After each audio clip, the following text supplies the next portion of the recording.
Hello, I'm Robert Ellsberg. I'm the publisher of Orbis Books.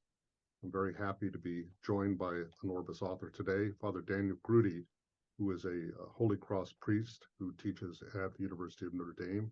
He's the author of several previous books, including editing the spiritual writings of Gustavo Gutierrez. But today we're going to talk about his new book, A Theology of Migration, The Bodies of Refugees and the Body of Christ. This is really the fruit of decades of work by Father Groody, both in his ministry, his teaching, previous books, and even films that he has produced. The foreword to the book is by Pope Francis, and everyone knows that Pope Francis is very concerned with the issue of migration and refugees. It's one of his central themes. And I think reading this book made me understand that in a deeper way, because this is not just a book about a social problem or about our moral obligation to our neighbors in need, but through the lens of the experience of refugees and migrants, it really opened my eyes to a whole different kind of way of thinking about Christian faith. You say in the beginning that there are many different levels to this issue. There's social, political, etc. But there's also a theological dimension to the question of migrants and refugees. I wonder if you could talk about those kind of distinctions and how they fit together.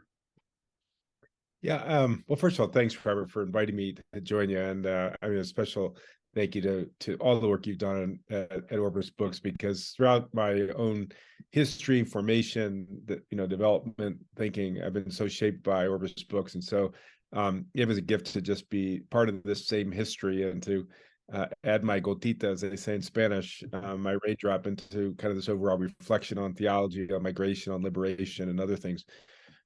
So I'm really glad to work with you on this project and also see the ways so many Orbis authors has shaped me over the last number of decades. So I guess the starting point for me is that this issue found me more than I found it, and it kind of emerges out of my own experience of living in Latin America, working with migrants in pastoral ministry, but also trying to think about this issue. And whenever I began to think about this issue, my mind kind of went into the area of spirituality, which was kind of my core interest, but also theology. And so I approached this, I wrote the book that I kind of knew how to write. I mean, there's a number of ways to write on this topic, but in the end of the day, I wrote it out of my own experience and reflection on this topic. And I realized that I'm not a political scientist, even if I dialogue and work on issues of politics. I'm not an economist, even though I have to really deal with issues as the economy shapes issues of migration. Nor a social scientist, even though that also has shaped the way I think. Fundamentally, I ask questions about God and about human life and our journey with God. And it's out of that I realized that migration was not just a social, economic, or political topic, but it's also a theological topic. I wonder if you could explain a little bit more what that means to say it's a theological topic. Yeah.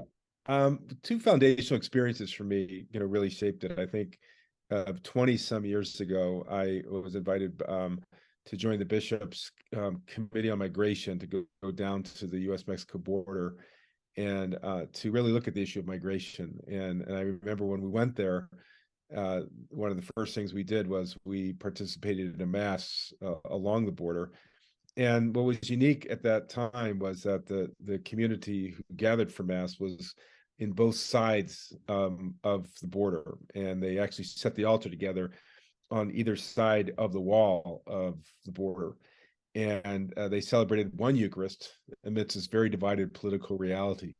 So that kind of ignited my imagination to say, this issue of migration is not just people who are Christians fighting for social justice, so that is very much the case, but there's something about the Eucharist that names our community, our communion, but also the realities in which we live, which is a really much a divided, reality.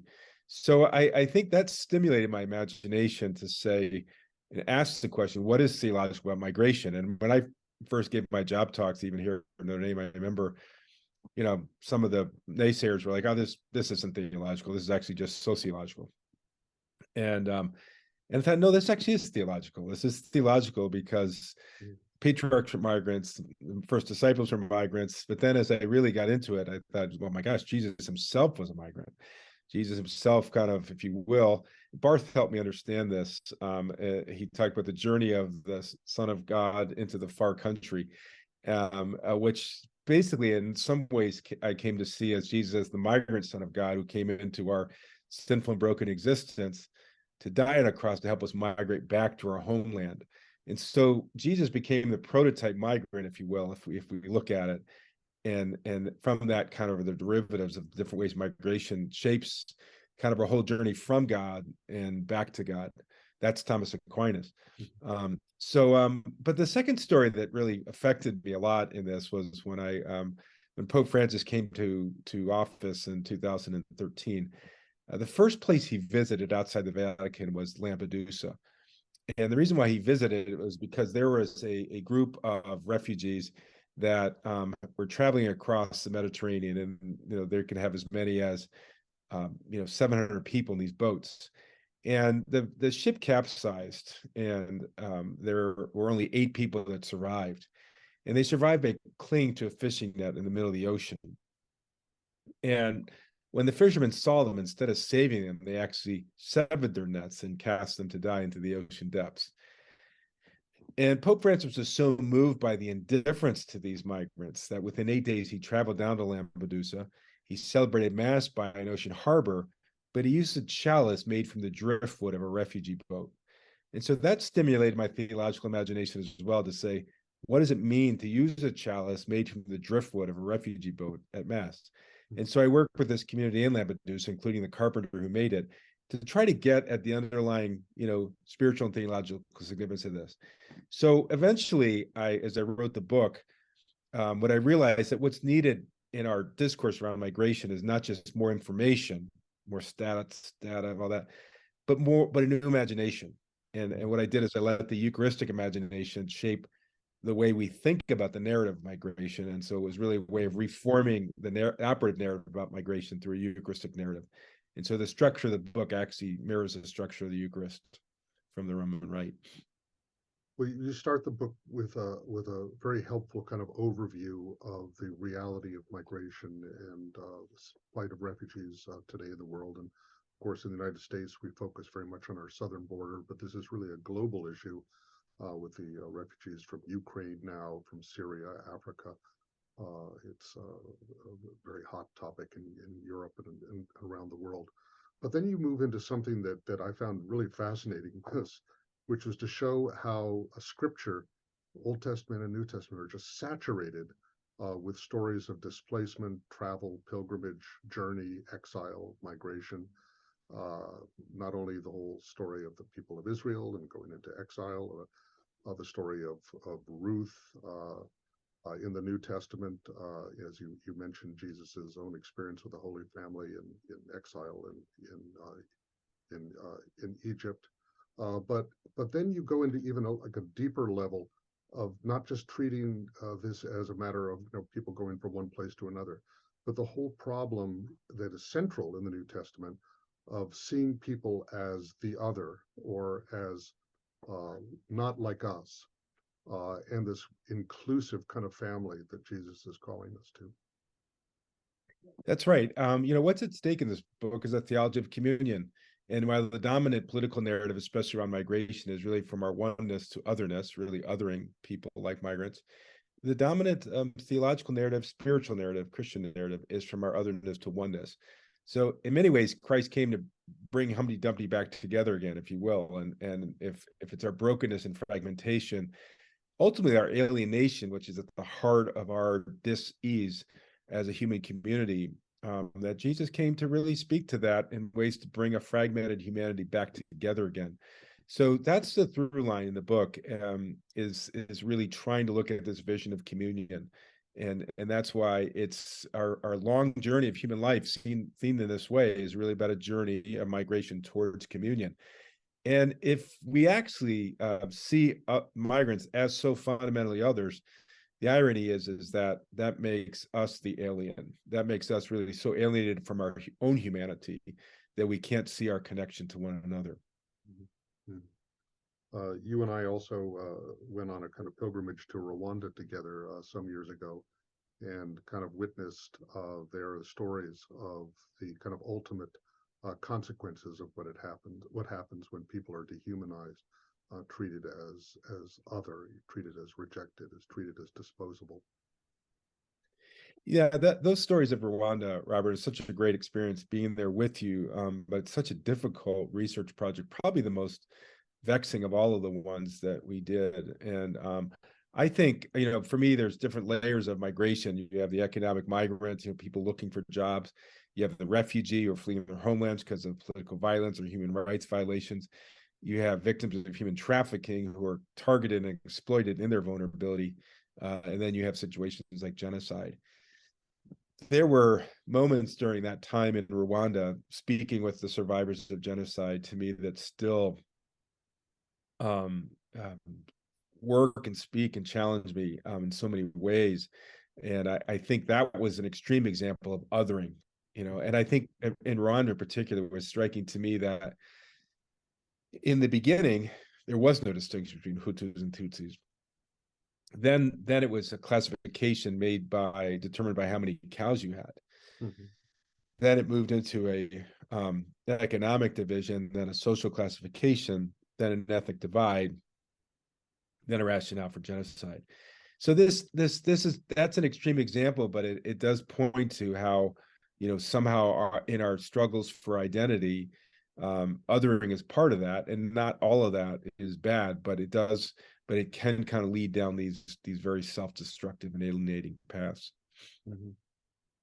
A few years ago, I actually edited at Orbis a collection of the Pope's writings on refugees and migrants. It was striking to me what a central theme it was for him, and it was ironic to consider at that time that the two people who seemed to put the issue of migration and refugees front and center from polar opposites were Donald Trump and Pope Francis, and you saw almost that kind of collision of two completely different moral universes. Um, but I'm glad you talked about his trip to Lampedusa, which was in a way his kind of inaugural speech outside of Rome, uh, and and for him it's not just a moral issue. We have to take care of the stranger, we have to feed the hungry, etc. But really it goes to the heart of the Christian message about uh, seeing one another as brothers and sisters, as children of God. Yeah, I have to say that in some indirect way, Donald Trump was helpful to me in writing this book, and I didn't want to get into Trump bashing or anything like that. But the fact is that Trump was a photo negative. I Yes. think of really the theology that Pope Francis really has put forward, and I have as well. It was a deep consolation, I think, when Pope Francis began writing about this, because I first started writing about this again. People are like, well, what does theology have to do with migration? And in many ways, I just knew that this was something that God put on my own heart, and I just knew I needed to write about it. And in the beginning, I didn't have a lot of conversation partners, on this topic. But even in writing the book, I felt like I wrote the book that I was kind of called to write, and the one that I knew how to write, even in the biblical section. There are a lot of biblical scholars, I'm sure, who could do this much differently and much better than me in this. But I tried to say, what's happening with migrants in the scriptures, what's happening in migrants today, how, as we stand on the border between these two areas, between the past and the present, between the past and the present, can we understand the revelatory power of migration? But I do think that there is something underneath all of this. If we look at Trump and Pope Francis, that really we have to ask how we're not, and I try to bring this out at the end. We cannot be dispensed from the task of religion, and that is understanding how we put together the questions of human life, and the values that are at stake in the midst of it, regardless of it, even if we say we're an atheist. So I think this is where the migration thing is really not just an outer thing, what's happening in the world, but it's an inner thing of how we connect our hearts, how we relate to God, how we relate to ourselves. how we really look at the meaning and purpose of our lives. So kind of all this was at stake, I think, in putting together these reflections. Well, coming to the theme of the Eucharist, which is central to your book, I was really interested in thinking in a new way when you described the Last Supper as a kind of reenactment of the Passover story, and relating to that to Jesus' own sacrifice.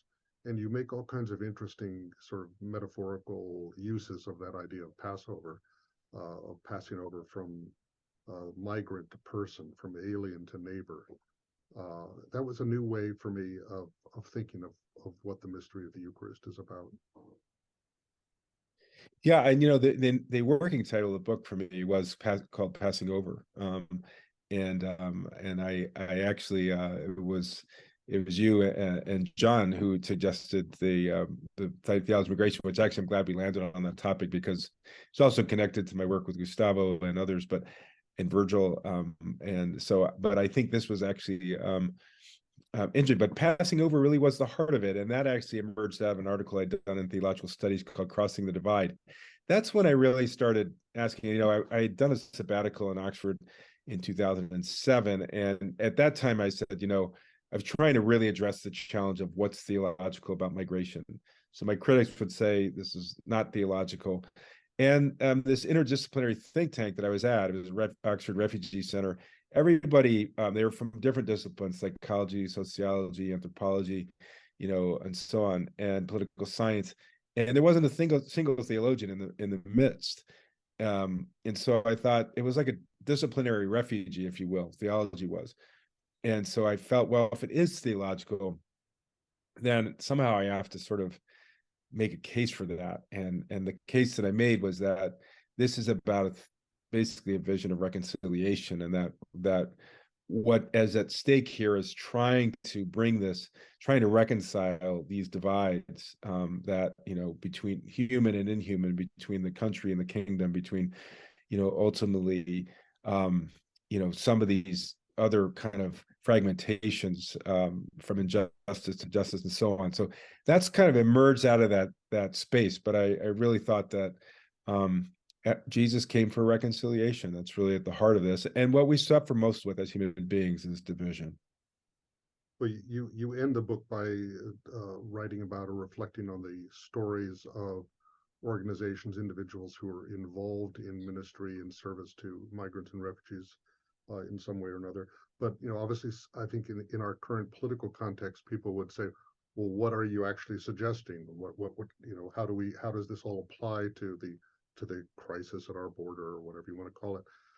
I don't see you offering exact solutions legally or politically, but kind of raising the question of how would we approach those kinds of questions if we begin with the kinds of spiritual or theological or human moral insights that you have developed in this book. Am I right? Yeah, and that's sometimes people will press me whenever I give talks on this or other contexts. They'll say, so what's the solution to this? And this is a complex issue, but it's also a simple issue. And so I do try to say, first of all, I'm not a political scientist, so I don't actually write this, saying that here's what the policies are. Now, people have pushed back on that from Washington and says, yeah, but policies is about having, people coming together to come up for workable solutions on something.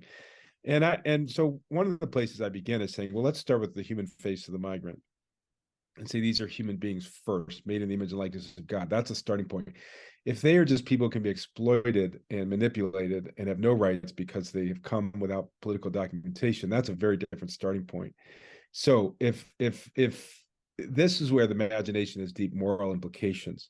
So if my operative understanding of the world, and this is really where the work of the book is to say, this is my stuff, I own it, I have to protect it, and these people can't take it. That's a very different stance in the world than everything I have is a gift. Everything I have belongs to God. At best, I'm a steward and not an owner, and I'll be judged by how I use what I've been given. That's a very different kind of place to live and be in the world than the others. So the deeper migration is to move into this gospel imagination which has deep implications for our social ethics and social justice.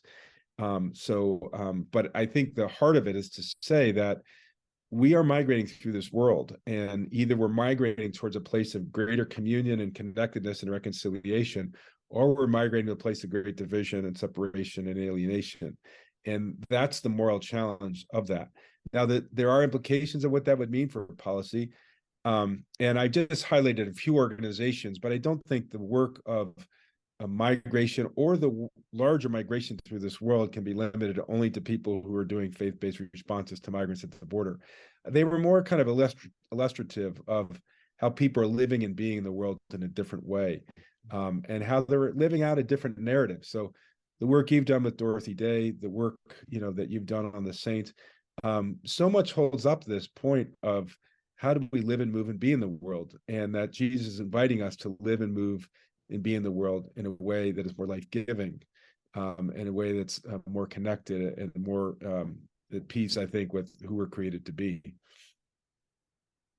Thank you very much. I think that's a wonderful summary of what this book is about, and certainly what I took away from it. So thank you very much, Father Groody, and I urge everyone, please, to read this marvelous book, Theology of Migration. As I said, it's not just about migration. It's about deeper questions of what it means to be a Christian, but what it also means to be a human being. So thank you very much. Thanks so much, Robert. Always great to be with you.